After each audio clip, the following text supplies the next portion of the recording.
Yo, magandang oras po sa inyong lahat. This is me, Sangkay Janjan. I'm back for another vlog today. At ito, mga Sangkay, pag-uusapan po natin ngayon, ang isa sa may karga, no, na politiko, na mukhang ito na po ang magiging nakakalungkot na kasaysayan sa kanyang buhay. Walang iba, mga Sangkay, kundi itong si Kiko Barzaga, na kung saan, ito ang balita, mga Sangkay, sinabpina na daw po. Naku po, mga sangkay. Eto, pag-usapan po natin yan. Anyway, bago tayo magtuloy-tuloy, sa mga hindi pa po dyan nakakapag-subscribe, sa ating channel tayo po ay road to 2 million subscribers na. Parami po tayo ng parami dito sa YouTube. At kung hindi ka pa nakakapag-subscribe, makikita nyo po yung subscribe button sa baba ng video na to. I-click nyo lamang po yung subscribe, i-click ang bell, at i-click nyo po yung all. Sa mga nanonood po sa Facebook, i-follow nyo po yung ating Facebook page. Okay. Ito na nga, pag-usapan po natin ito, mga sangkay, kasi naku po, ito yung balita ha.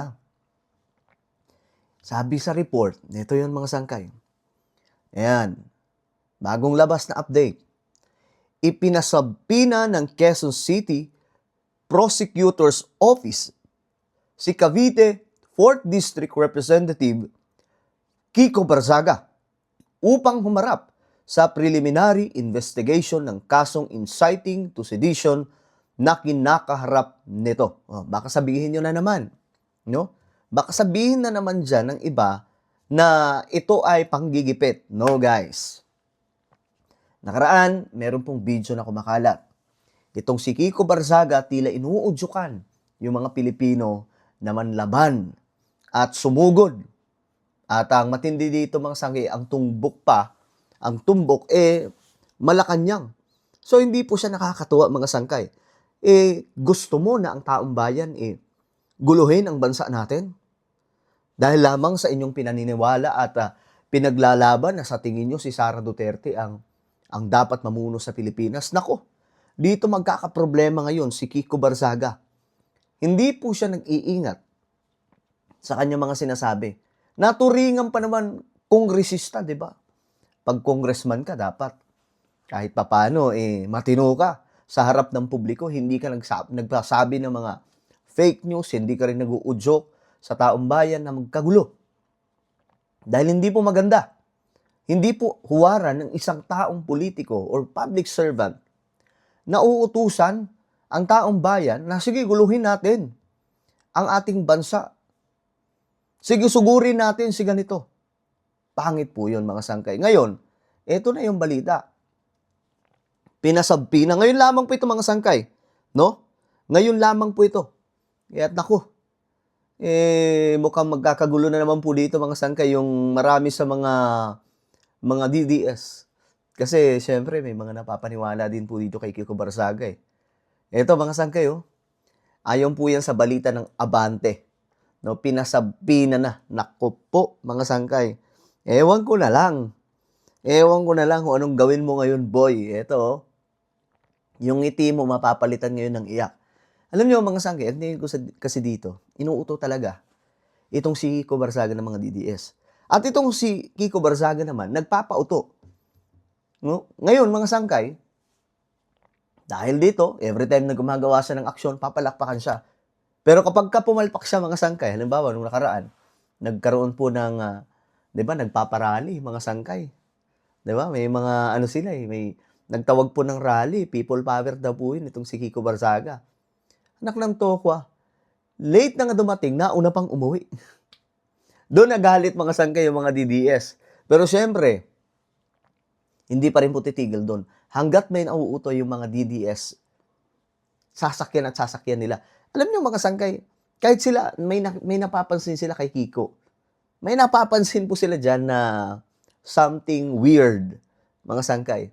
Pero, pinababayaan na lamang po nila. At least, ang pinaglalaban niya, ilaban po kay BBM. Di ba, lagi po yung sinasabi. Pero yun yung, nakaraan yung fake news niya. Ang nagdampot daw po kay PRRD, si BBM. Ngayon na naman, ang dadamputin na naman daw po ni PBBM si Senator Bato. Guys, alam naman po natin na ICC po ang may gawa noon, mga sangkay. Ang nangyari lang, pinabayaan po ni PBBM ang dating Pangulo, mga sangkay. Kasi nga po, Ikaw ba naman ang presidente, banat-banatan ka halos araw-araw, 'di ba? Dapat ikaw yung nagtatanggol.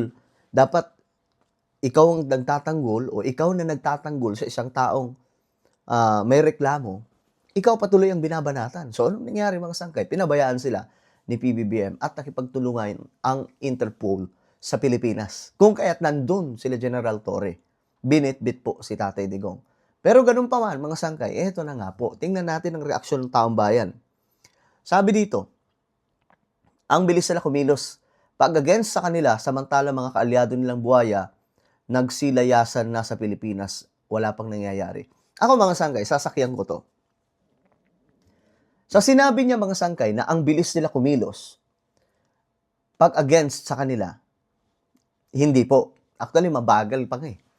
Nakailang beses na po ito si Kiko Barzaga na magsalita laban po kay PBBM. Yung pagkasunog nga lang ng isang DPWH building doon sa Quezon City, sino sinisi? Di po ba si Pangulong Bongbong Marcos? Pinaratangan pa na siya ang nagpasunog mga sangkay. Ngayon, binanatan ba ni BBM? Wala. Kinasuhan ba ni BBM? Wala mga sangkay. So ngayon lamang po ito nangyari na ang kahit pa paano mga sangkay, mayroon na pong pumapalag. Kasi nga po, nung una walang ato talaga mga sangkay, pinababayaan lang siya eh. O kamusta pala yung tito mo? Di ba? Nagbibideo-video pa po siya doon sa Kongreso. Tama ba yun mga sangkay? So ngayon, yari po siya. Ito, sa sinasabi naman mga sangkay, na samantala daw ang mga kaalyado nilang buhaya, nagsisilayasan na sa Pinas, wala pang nangyayari. Alam nyo, ako, mga sangkay, disappointed din naman ako. No, pagdating doon. Ikaw ba naman mga sangkay? Itong mga taong ito, ano ba tawag doon? Kasuhan na. Pinapakasuhan ng ICI. May lookout bulletin order. Tapos makakatakas? Bakit? Bakit pinapatakas? Alam niyo guys, hindi ako naniniwala na basta nakatakas lang ito. Mayroon po dyan mga malalakas na tao na dahilan kung bakit nakakalayas itong mga ito. So anong susunod? Si Joel o si Estrada, si Cheese, o kung sino pa mga buhaya dyan na makakatakas? Mag-aalisan sa bansa ng biglaan? Di po ba mga sangkay, nakakalungkot lang kung iisipin. So sana marinig po ni PBBM. Kasi ewan ko may mga tao sa likod ni BBM na mga hudas, sa totoo lang. Sabi naman ng isa, buti para din may saltik katulad ni Inday Sayad. Ha? Medyo di ko gets. Magsasalita pala laban sa mga magnanakaw kasuhan, pero ang magnanakaw na totoo hindi makukulong at walang kaso. Maghintay lang kayo, relax. Buti nga ngayon kay PBBM, may aksyon eh.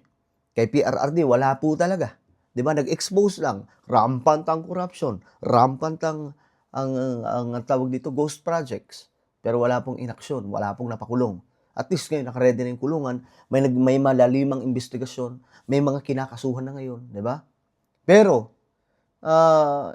malito na sabihin na magsasalita lang na laban sa mga magnanakaw, kakasuhan.